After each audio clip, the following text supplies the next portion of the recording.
So here's the thing. Day 2, and the rows are beginning to generate nicely. My pledge is bigger than your pledge. My ideas are clear and achievable. Yours are all foggy and daft. We got a lot of that. Watch out, by the way, for campaign bingo.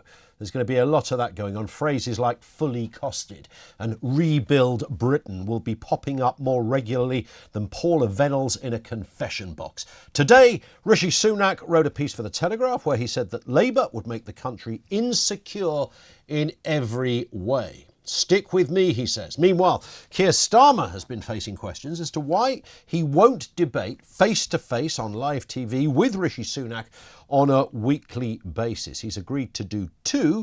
Mr. Sunak wants to do 6.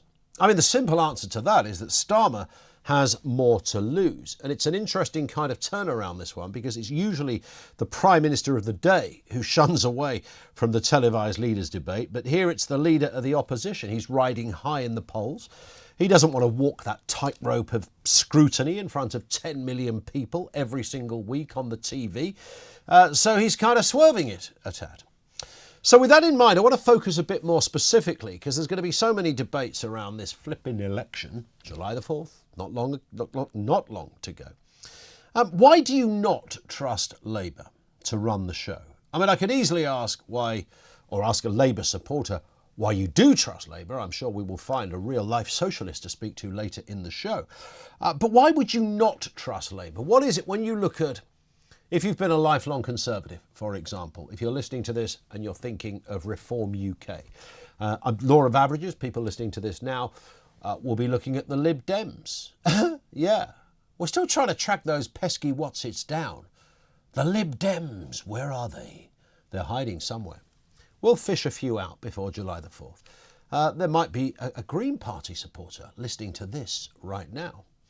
I reckon, and I think I probably speak for many of you, like myself, there's a shed load of undecideds. I do not know what... I'm completely banjaxed and floored by the labyrinthine world that we live in, where social media is a big player in all of this. The noises, the voices, everyone has the conch, everyone's on the stage. There is so much of it, it's hard to kind of keep up. And I can't really ascertain very authentically who should be running my country.